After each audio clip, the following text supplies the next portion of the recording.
Hello, Kelsey Taylor here. Now, I'm going to be doing a very quick video because I got back home so late from seeing him. I finally got to see Spider-Man No Way Home, and definitely, if you haven't seen it yet, please hurry and go watch it in the theater. I really liked it a lot. I think it's probably the best in Spider-Man MCU movies, or trilogy. And I'm going to be showing my teeny tiny Spider-Man DVD collection, the movie collection, the Sam Raimi ones and the other two MCU ones. I finally got one of the, well, finally got Far From Home, but I just want to give my thoughts on both these movies. And no, I don't have the Andrew Garfield ones, so I only have a very small stack here. But I'll take my time with this one. And shh, Steve. Shh. She keeps. If you hear that bell ring, I apologize. I was going to take it out of the cage, but I don't want to cause him any troubles. He seems to do this every single time I film one of these videos. Well, anyway, I'm sorry for the delay.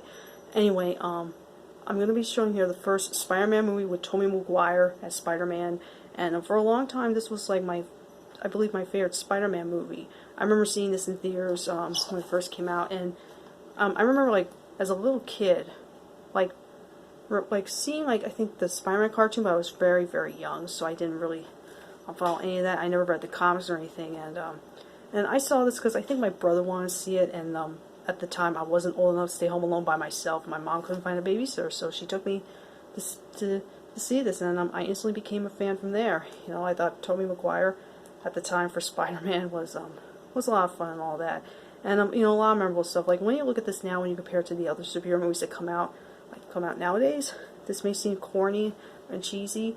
William Dafoe as the Green Goblin is always a lot of fun, and yeah, this definitely, for a superhero movie at the time, this was very well done. I still like this one. Now on this one, I remember seeing, I saw this movie. I remember seeing it God, stop with the bell. Anyway, I saw this movie at the drive-in. I was thinking of drive-through. I haven't been to a drive-in in years, with a friend of mine, and I remember shortly after they showed this movie, we sat and watched White Chicks. Spider-Man 2, which I think is probably out of the Sam Raimi ones. I think this is my favorite. It's got Doc Ock and all that, and this is definitely, I think, a really, really great sequel. Everyone knows about that. Very memorable too. Now Spider-Man 3, another one I saw in theaters. It's kind of ironic. I saw all the Spider-Man movies in theaters except for the Amazing Spider-Man ones, which I didn't like this much. But Spider-Man 3, I remember was probably the most hated one at that point. When I first saw the ads were with Spider-Man in the black suit, and I didn't know anything about Venom. Oh shit! I think I forgot to pick up Venom. Oh well. Yeah. So I'm only more focusing on Spider-Man other than Venom, and I already talked about those. I already talked about Venom before. Anyway, so I didn't know about Venom, and I thought it was kind of, I want to see, thought the black suit concept was kind of interesting and all that, and there was a heartwarming subplot with the Sandman character. I'm blanking on his name, even though I just got back from seeing No Way Home. I rewatched those movies again, Sam Raimi ones, for the first time. It says in a long time, about this past summer or something.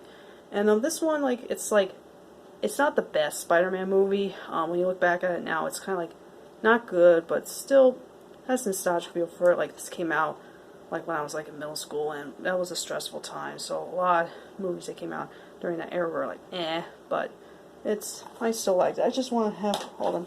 Now let's get to the really good ones, the MCU ones, with Spider-Man Homecoming with Tom Holland as Spider-Man. And this was a blast seeing this in the theater, and this was one of those days at the theater where I saw a double feature, which I rarely do. I saw Wonder Woman with Mom, and then that same day after we got done watching that movie, my mom had to go somewhere, and I stayed back at the theater to see Spider-Man Homecoming, and it made me fall in love with a lot of the MCU movies. It made me want to watch more superhero movies, and that's where superhero movies started to get really good and more fun, and I'm glad I did. This one still holds up, and very, very good, fun movie. Now this one I just got, and I haven't been able to watch it again since I saw it in the theaters. It's Spider-Man Far From Home, which I remember, I'm like I gotta watch this again. But like I would say this is a very fun sequel, and definitely have one of the best cliffhangers if you remember. And yeah, I like Tom Holland's Spider-Man. He's a lot of fun, and I don't want to say anything about No Way Home if you haven't seen it. I don't know anything about the spoilers and whatnot. I highly recommend you go in this movie without knowing much about it, which I'm sure, unfortunately, you guys probably have with the lot of spoilers that have been coming out, especially in recent weeks. Yeah, so, I would say, like, if I can rank, like, the MCU ones, I would say, No Way Home, probably my top favorite, and then Homecoming, and then Far From Home. But I gotta rewatch Far From Home again. And I like Jake Gyllenhaal as Mysterio. Yeah, that's his name. And yeah, so that's my very quick video. It's probably getting close to 6 minutes now because I've been rambling. So that's my video showing my Spider-Man movie collection. If you have seen any of these movies, let me know what you think of them. And what is your favorite Spider-Man movie? One starring Tobey Maguire, Tom Holland, or Andrew Garfield. So thank you guys so much for watching, and I'll catch you guys next time. Adios.